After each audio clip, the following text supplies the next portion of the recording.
다 예약을 해놓고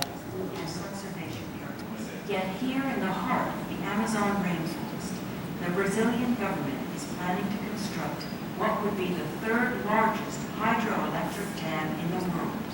Belo Monte, at a dramatic turn of the Xingu River called the Big Bend, known for its breathtaking rapids and the main 11,000 대략 아마도는 megawatt 지구상에 Belo 평균 5분의 1 정도 되는 to divert the flow of such a 그런 massive 장소를 river. 가지고 있는 곳입니다. 거기 지금 Two 소개하고 있는 artificial 것은 canals, 벨로몬테 together 댐이라고 larger 하는 than the 곳이고요. Amazon. 전 세계에서 세 번째로 큰 댐이 될 겁니다. 완성이 된다면 Once built, 그 전 the 세계 two 댐을 좀 이따 reservoirs 다시 of the Belo Monte 공연을 들으실 will 거고요. cut off the flow of the Xingu River, leaving local populations without access to water, fish, or 결과에 means of 치킨강에 transport. 살고 있는 원주민들은 물 자원에 대한 접근권이 Two indigenous 실제로 tribes, 설정되어 the 있습니다. Jaruna and the Arana, 되고요. have made the Big Bend their home for generations. Sheila Jaruna of 원주민이 the 살고 있는 Jaruna 그 지역에서 is 있는 opposed 낚시, to Belo Monte. 수작이라든지 Rio é a nossa casa, é comigo que sobrevivemos.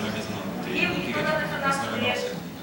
Então, sentimos ameaçados, porque esse grande empreendimento, ele não é viável para a nossa região.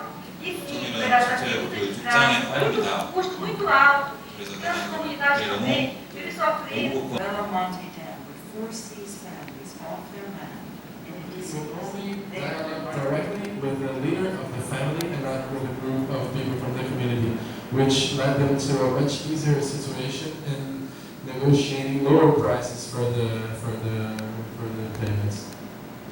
한 가지 덧붙일 게 있다면 이 기업들이 어떤 전략을 사용했냐면 이 보상금을 지급을 할 때 집단 협상을 하지 않고 각 가정별로 협상을 하였습니다. 그렇게 해서 보상금을 낮추는 전략을 사용했습니다.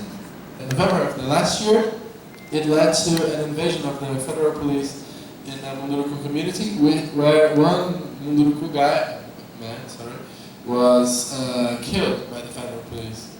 지금 브라질 정부는 단순히 협상에 압박을 넣는 것뿐만이 아니라 실제로 군사력을 동원을 해서 압박을 하고 있습니다. 이제 진압을 하고 있는 상황이고요. 그래서 작년 11월에는 실제로 이 군사력을 이용해서 문두루쿠 지역을 공격을 했고, 그 때문에 한 명의 문두루쿠족이 사망을 하였습니다. And this situation led to even more government pressure, and this pressure is not only like calling calling their leaders and saying let's do meetings. Pressure means also one thing that is really serious to them, which was the presence of the national army. I think that a huge part of what we could do during this period was due to his donations and to the publicity that he did.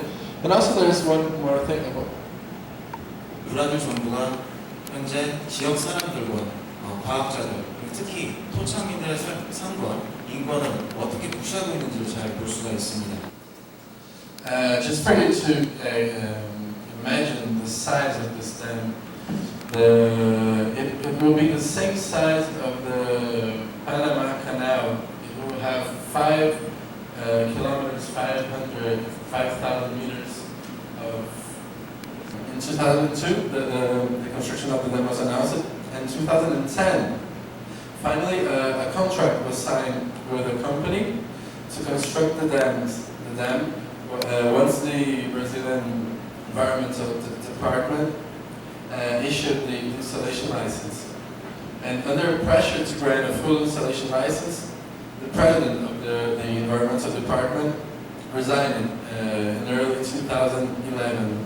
But then he was substituted and a partial license was granted days later in the same month. It was January 2011. Even before that, during the 2002 and 2010 period of time, there were 10 different lawsuits by the federal public prosecutor filed against the construction of this dam. And after this license, this installation license, this partial installation license was issued by the Environmental Department, the federal public prosecutor filed a lawsuit against the dam. 2002년과 2010년 사이에 건축 허가가 난 이후에 10건 정도의 소송이 진행이 되었습니다. And the main reason that they sued the company this time is because the government simply invented a new kind of license in order to accelerate and start the construction of them.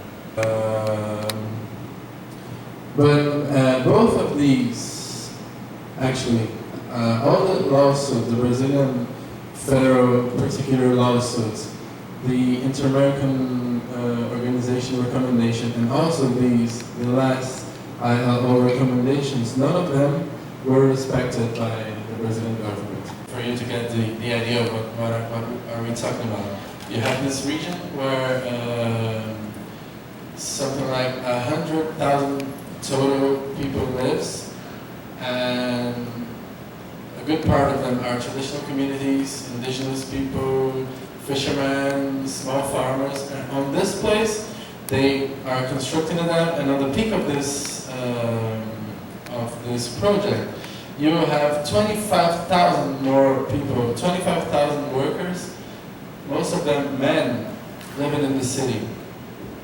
네, 이 건설이 시작되기 전에 이곳에 살고 있는 사람들은 토착민들과 농민들 그리고 어부들을 비롯한 약 10만여 명의 사람들이 있었는데 건설이 시작된 이후에 25,000여 명의 남성 노동자들이 이곳에 들어오게 되었습니다.